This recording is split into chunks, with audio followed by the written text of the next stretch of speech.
No one dared touch the monster queen until a human held her hand. The untouchable Vexra Nightflame stood at the observation deck of Station Omega-9, her 8-foot frame casting an imposing shadow across the polished metal floor. The crimson energy that coursed through her veins pulsed rhythmically beneath her obsidian skin, creating patterns that resembled flowing lava. Her species, the Pirathi, were known throughout the galaxy for their incredible strength and the deadly heat their bodies could generate. But Vexra was different even among her own kind, where most Pirathi females stood 6 feet tall. She towered at 8, where their internal fires burned at manageable temperatures. Hers raged hot enough to melt titanium with a touch. The other Pirathi called her Kazeth Mora, the burning curse. No mate had ever been chosen for her. No suitor had ever approached. She was too dangerous, too powerful, too much. The massive space station hummed with activity around her. Traders from a dozen species negotiated deals in the market levels below, while diplomats and merchants filled the upper residential sections. Vexra worked as the station's chief thermal engineer, maintaining the fusion cores that powered their little world in the void. It was dangerous work that only she could perform. Her natural heat resistance allowed her to work directly with systems that would incinerate other beings. Careful of the monster, she heard a Zentari merchant whisper to his companion as they passed behind her. The blue-skinned humanoid's voice carried clearly in the observation lounge. One touch from her and you'll be ash. Vexra's jaw tightened, but she didn't turn around. She'd heard worse. The crystalline viewport before her showed the endless expanse of space, dotted with the running lights of incoming and outgoing vessels. At least out there, in the cold vacuum, she could imagine a place where her differences didn't matter. Magnificent view, isn't it? The voice startled her. It was warm, masculine, and most surprisingly it was addressing her. Vexra turned to find a human male standing nearby, his hands clasped behind his back as he gazed out at the stars. He was tall for his species, perhaps 6'3", with broad shoulders and dark hair that showed traces of premature silver. His uniform marked him as a civilian contractor, probably one of the new engineering consultants she'd heard were arriving from Earth. Most find it unsettling, Vexra replied carefully, her voice carrying the slight harmonic undertone common to her people. The human turned to look at her directly, and Vexra braced herself for the usual reaction: a widening of eyes, the quick step backward, the excuse to leave. Instead, he smiled. It was a genuine expression that reached his green eyes and transformed his entire face. "I'm Owen Blackstone," he said, extending his hand toward her. "Just transferred in from the Soul Engineering Corps." Vexra stared at the offered hand in shock. No one had willingly initiated physical contact with her since she couldn't remember when. I run very hot," she warned, her voice softer than intended. "I could hurt you." Owen's smile didn't waver. "I work with plasma conduits for a living. I've been burned before." He waggled his fingers. "These hands have seen worse than whatever you're worried about." Slowly, carefully, Vexra reached out and clasped his hand. Her skin temperature was currently at its lowest ebb, only about 130 degrees Fahrenheit, she felt. Owen's slight intake of breath at the heat, but his grip remained firm and steady. "Vexra Nightflame," she said, amazed at how normal her name sounded when she wasn't apologizing for her existence. "Beautiful name for a beautiful woman," Owen replied, releasing her hand but not stepping away. "I was just heading to the commissary for some coffee. Care to join me? I'm told the station has the best Terran blend this side of Alpha Centauri." For the first time in her adult life, Vexra found herself saying yes to a social invitation. As they walked together through the station corridors, she noticed how other beings stared not just at her towering, glowing form, but at the impossible sight of someone walking willingly beside her. The first touch commissary buzzed with its usual evening crowd, diplomats unwinding after long negotiations, off-duty security personnel grabbing quick meals, and traders discussing their latest ventures. When Vexra entered beside Owen, conversations gradually died down to whispers. She'd grown accustomed to being the center of uncomfortable attention, but having someone beside her made the stares feel different somehow. Owen seemed oblivious to the reaction they were causing. He guided them to a corner booth designed for larger species, sliding into the seat across from her with easy confidence. The table between them was standard Duraplast, RATED for high temperatures a necessity when serving Pirathi customers. So, Owen said, settling back in his seat, thermal engineering. That's specialized work. How long have you been keeping the station from melting into scrap? Vexra blinked in surprise. Most beings either avoided discussing her work entirely or spoke about it in hushed, fearful tones. 7 years, she replied. I was the only candidate capable of working with the core systems directly. I've read your technical reports, Owen said, and her surprise must have shown on her face because he chuckled. Part of my preparation before transferring here, your efficiency improvements to the primary fusion chamber increased output by 30%, while reducing containment stress. That's brilliant work. Heat that had nothing to do with her natural biology warmed Vexra's chest. When was the last time someone had praised her professional skills, rather than simply acknowledging her necessity? You read my reports, cover to cover. I'm here to work on the new auxiliary power systems, and your innovations are exactly what we need for the expansion project.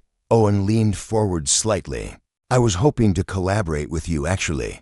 Your understanding of thermal dynamics could help solve some problems we've been having with heat dissipation in the new reactor designs. A Vraxian server approached their table, one of the station's insectoid staff members whose compound eyes allowed them to see heat signatures.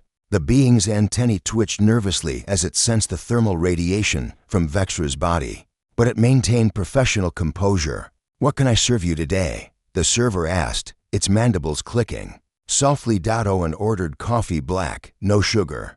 Vexra requested her usual, a mineral solution that helped regulate her internal temperature. As the server departed, she noticed several other patrons watching their interaction with obvious fascination. Does it bother you? She asked quietly. The attention, Owen glanced around the commissary, seeming to notice the stares for the first time. Should it? He turned back to her, his expression genuinely curious. People stare at things they don't understand. That's their problem, not ours. The word slipped out before she could stop it. Well, yeah. Owen's smile was warm and natural. We're having a conversation, aren't we? That makes us for the duration of this coffee break. Their drinks arrived, and Vexra watched in fascination as Owen lifted his cup without hesitation, despite the fact that the table's surface was warm enough to make most beings uncomfortable. Steam rose from her mineral solution, creating small heat distortions in the air between them. Tell me about Earth, she said, surprising herself with the request. She'd never been particularly curious about other worlds before her own isolation had been consuming enough. Owen's eyes lit up. Beautiful world. Blue oceans, green continents, white clouds. My hometown was in the Rocky Mountains' snow-capped peaks, crystal clear lakes, forests that stretched for hundreds of kilometers. He paused, a note of sadness entering his voice.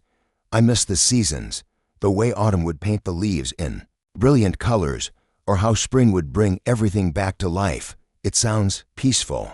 Vexra said softly, it could be, but peace doesn't pay for interstellar engineering degrees. Owen's smile returned.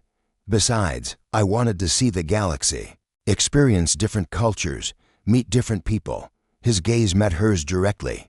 I'm glad I did. Something in his tone made the crimson energy beneath her skin pulse brighter for a moment. Vexra quickly controlled the reaction, but not before several nearby patrons gasped at the sudden flare of light. Sorry, she muttered, embarrassed by the display. For what? Owen asked. That was beautiful, like watching lightning in a bottle.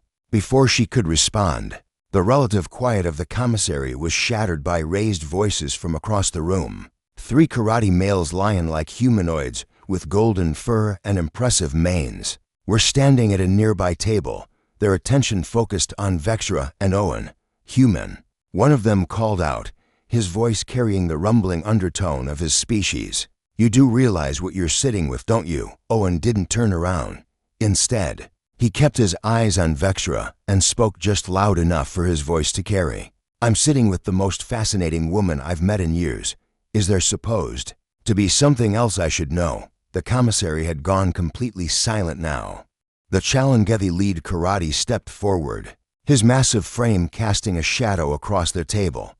Vexra recognized him, Kavik Goldman, one of the station's security chiefs. His amber eyes gleamed with predatory interest as he looked down. At Owen, that fascinating woman is a walking weapon, Kavik growled, his fangs visible as he spoke. The burning death. No sane male approaches her. Owen finally turned to look at the karate, his expression calm, but his posture shifting subtly. Vexra recognized the stance she'd seen it in combat training vids. The human was preparing for a fight.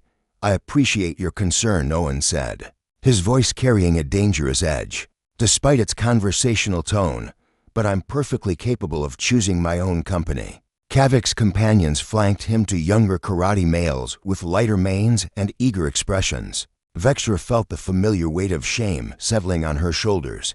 This was always how it ended. The few times anyone had shown her kindness, it inevitably led to confrontation and embarrassment. You don't understand, human, Kavik continued, his voice growing louder. She's not just dangerous, she's unnatural. Even among her own kind, she's an aberration. That heat you're feeling, she could melt the flesh from your bones without even trying. Kavik, please, Vexra said quietly, rising from her seat. Her height allowed her to look the karate directly in the eyes. There's no need for this. Stay out of this, monster, one of Kavik's companions snarled. We're trying to save this fool from making a mistake.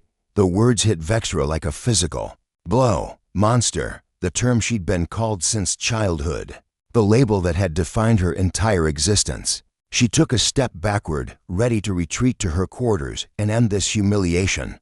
Owen stood up. The human was several inches shorter than Kavik, and not nearly as broadly built. But something in his manner made the entire commissary go dead. Silent. When he spoke, his voice carried a cold authority that Vexra had never heard before. I'm going to give you one chance to apologize to the lady, Owen said, each word precisely enunciated. After that, we're going to have a problem. Kavik laughed, a sound like distant thunder. You're threatening me, human. I could tear you apart with my bare hands. Maybe, Owen agreed. But you'd have to catch me first. What happened next occurred so quickly that most of the commissary patrons missed it entirely. Kavik lunged forward with typical karate speed, his clawed hands reaching for Owen's throat. The human sidestepped smoothly, grabbed the security chief's extended wrist, and used the alien's own momentum to send him crashing into their table. The Doroplast surface, weakened by prolonged exposure to Vexra's body heat, cracked under the impact. Kavik roared in fury and embarrassment. As he struggled to regain his footing among the debris, his two companions moved to flank Owen. But the human had already shifted position, placing himself between them and Vexra. I really don't want to hurt you, he told them conversationally. But I will if you make this personal. It's already personal, the younger karate snarled, drawing a small energy blade. From his belt, the weapon's activation sent a thrill of fear through the watching crowd. Energy blades could cut through almost anything, including human flesh and bone. But Owen didn't retreat. Instead, he pulled something from his own belt, a small, unassuming cylinder that extended into a stun baton with the press of a button. Non-lethal, he announced to the room at large, but I guarantee it hurts.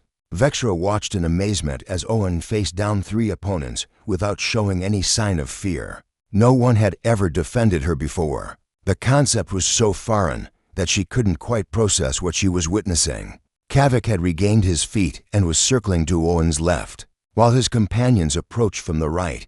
The human kept turning to keep all 3 in sight, but Vexra could see he was being maneuvered into a position where they could attack simultaneously. Stop, she said, her voice barely above a whisper.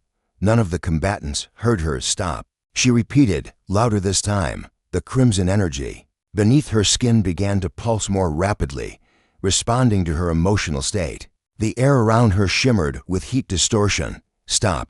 The word came out as a roar that echoed through the commissary with harmonic undertones. That rattled the Doroplast walls. The temperature in the immediate area spiked by 20 degrees, and every being in the room took an involuntary step backward. Vexra stood in the center of the confrontation, her 8-foot frame radiating heat and power. The crimson patterns beneath her obsidian skin blazed like flowing magma, casting dancing shadows across the walls. Her eyes, normally a deep amber, now glowed with internal fire. "This ends now," she said, her voice carrying absolute authority. "Kavik, return to your duties. There will be no fighting in the commissary." The karate security chief opened his mouth to argue, then seemed to think better of it. Even his species' natural aggression had limits, and crossing an enraged Pirathi was not a mistake anyone made twice. "This isn't over, human." Kavik growled as he sheathed his claws. "Yes, it is," Owen replied calmly, powering down his stun baton.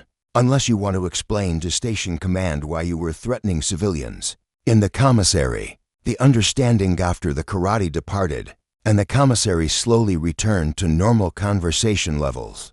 Vexra found herself sitting in the ruins of their table, shaking. The adrenaline from the confrontation was causing her internal temperature to fluctuate wildly, and she struggled to maintain control. Owen sat down beside her, not across from her, but next to her on the booth's bench seat. The proximity should have been dangerous for him, but he seemed unconcerned about the waves of heat radiating from her body. "That was incredible," he said quietly. "I've never seen anyone command a room like that." Vexra looked down at her hands, watching the crimson energy pulse beneath her skin. "I'm sorry you had to see that. This is why I usually eat in my quarters. Are you apologizing for defending yourself, or for being magnificent?" She turned to stare at him. "Magnificent. I just terrorized half the commissary." "You stopped a fight without anyone getting hurt," Owen corrected. "You took control of a dangerous situation and resolved it with authority and restraint. That's not terror, that's leadership." A Vraxian maintenance worker approached cautiously, carrying cleaning supplies. "Miss Nightflame," the insectoid being said respectfully, "shall I arrange for another table?" "That's not necessary," Vexra began. But Owen interrupted. "Actually, could you set us up somewhere more private? Maybe one of the conference rooms if they're available. I'd like to continue our conversation without an audience." The Vraxian's compound eyes shifted between them. "Conference room 7 is unoccupied. It has environmental controls rated for elevated temperatures." 20 minutes later, they were seated in a small meeting room with reinforced walls and climate systems designed to handle a variety of species requirements. Owen had managed to procure fresh drinks, and the privacy felt luxurious after the public spectacle. "You didn't have to do that," Vexra said, referring to his confrontation with the karate. "Do what?" "Stand up for someone I was having a conversation with." Owen sipped his coffee. "Where I come from, that's just basic courtesy. But you could have been hurt, killed even." Owen set down his cup and looked at her seriously. "Vexra, can I ask you something personal?" She nodded, uncertain where this was leading. "How long has it been since someone treated you like a person instead of a dangerous object?" The question hit her like a physical blow. She opened her mouth to answer, then closed it again, realizing she couldn't remember. "I thought so," Owen said gently. "That's not right. That's not how anyone should have to live." "But I am dangerous," Vexra protested. "My touch can cause third-degree burns. My emotional state affects my temperature control. When I was younger, I accidentally..." She stopped, old shame choking off the words. "What happened?" Owen's voice was patient, encouraging. Vexra was quiet for a long moment, staring at the conference table's heat-resistant surface. "I was 16. There was another Pirathi my age, Dreven. He was kind to me. Not romantic, just friendly. One day, some bullies from another species were harassing him, calling him names for associating with the freak." Owen remained silent, letting her find her words. "I lost control of my temper. The heat I generated was so intense that it triggered the station's fire suppression systems. Several beings were hospitalized with heat stroke. Dreven," she swallowed hard. "Dreven never spoke to me again. Said his parents forbade it. Said I was too dangerous to be around normal people." "How old are you now?" Owen asked. Double quotes 20-9. Double quotes. "So for 13 years, you've been convinced that you're too dangerous to have friends, too frightening to have companionship, too abnormal to be loved." Vexra nodded miserably. Owen reached across the table and placed his hand palm down on the surface between them. Put your hand on mine. What? No, I can't. Yes, you can. You've been controlling your temperature this entire evening. Even when you were angry at the karate, you didn't lose control. You just projected authority. Owen, I could hurt you, trust me, he said simply. And more importantly, trust yourself. Slowly, her heart racing, Vexra placed her hand over his. Her palm was larger than his by nearly half, and the difference in their skin tones created a striking contrast. Her obsidian black against his warm tan. She felt him tense slightly at the heat, but he didn't pull away. How does it feel? She asked nervously. Warm, very warm, but not painful. Owen smiled up at her, like holding hands with a living furnace, but in the best possible way. They sat like that for several minutes, her hand resting on his, both of them marveling at the simple intimacy of the contact. Vexra couldn't remember the last time she'd touched another being without causing pain or fear. I have a confession, Owen said eventually. What? I didn't just happen to run into you at the observation deck. I'd been watching you for days, trying to work up the courage to introduce myself. Vexra's eyes widened. Watching me, from a distance, you fascinated me, this incredibly powerful, graceful woman who walked through the station like she was carrying the weight of the world. I wanted to know your story, and now that you do, Owen turned his hand palm up beneath hers, intertwining their fingers. Now I want to know everything else about you. The bond. 3 weeks later, Vexra stood in Engineering Bay 7, her hands moving confidently over the primary fusion core's control interface. The massive reactor hummed with barely contained energy, its temperatures hot enough to vaporize most known materials. For her, it was like working in a comfortable environment. Temperature differential is holding steady. Owen's voice came through her comm unit. He was monitoring the new auxiliary systems. From the secondary control room, their first major collaboration, coming together flawlessly, confirmed. Core efficiency is up another 2% from yesterday's calibrations. Vexra couldn't keep the pride out of her voice. Working with Owen had pushed her abilities to new heights. His fresh perspective on thermal dynamics had helped her see her own work in an entirely different light. That's our target reached, Owen replied. And she could hear his smile in his voice. Station Command is going to be very happy with these numbers, as if summoned by their success. The bay doors opened and Commander Vex entered, a stern-faced karate female who served as the station's chief engineering officer. Behind her walked Owen, his face glowing with satisfaction. Outstanding work, both of you, Commander Vex said, her golden eyes studying the readouts. These efficiency improvements will save the station millions of credits annually. It was a team effort, Vexra replied automatically, but Owen shook his head. Don't sell yourself short. The breakthrough came from your understanding of quantum heat transfer. I just provided some alternative perspectives. Commander Vex's ears twitched, the karate equivalent of raised eyebrows.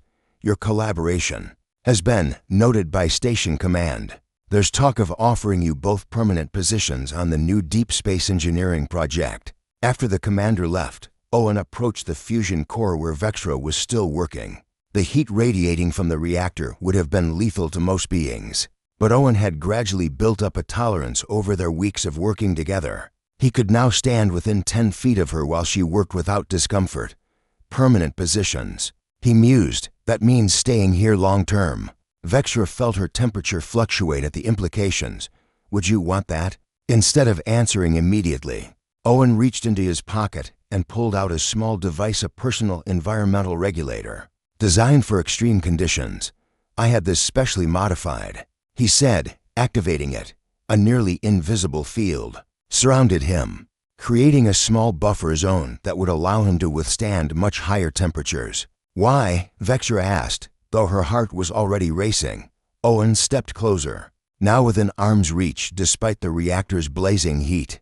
Because I wanted to be able to do this properly. He reached out and cupped her face with both hands, his fingers warm against her cheek even through the regulator's protection. The crimson energy beneath her skin pulsed brighter, responding to her emotional state. But she maintained perfect control. Vexra Night Flame, Owen said softly, you are the most extraordinary woman I've ever met. You're brilliant, powerful, beautiful, and kind. These past weeks have been the happiest of my life. Owen, she whispered, afraid to hope. I love you. He said simply, all of you. The heat, the power, the way you light up a room just by being in it. I love your laugh, your mind, your gentle heart hidden beneath all that strength. Tears would have evaporated before they could fall, but Vextra felt them building in her eyes anyway. I love you too, she whispered. But are you sure this is forever, Owen? If we bond, if we truly become partners, there's no going back. My people mate for life. Good, Owen said, pulling her closer. I wasn't planning on going anywhere. Their first kiss was a careful thing, full of wonder and restraint. The environmental regulator hummed quietly between them, allowing Owen to press his lips to hers without injury. When they broke apart, Vextra was glowing so brightly that the fusion core's own radiance seemed dim by comparison. The whole station is going to see that, Owen said, looking at the blazing patterns of light beneath her skin.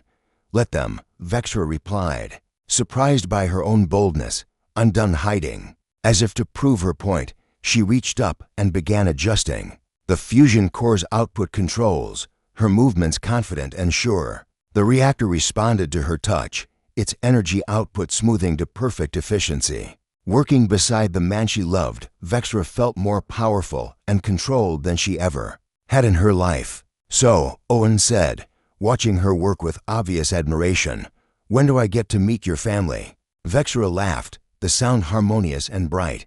They're going to think you're insane.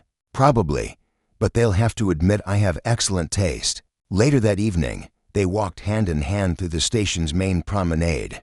Beings still stared, but now it was with curiosity rather than fear. The sight of the towering Pirathi woman glowing softly beside her human partner had become a familiar one over the past weeks. Owen, Vextra said as they reached the observation deck where they'd first met, thank you.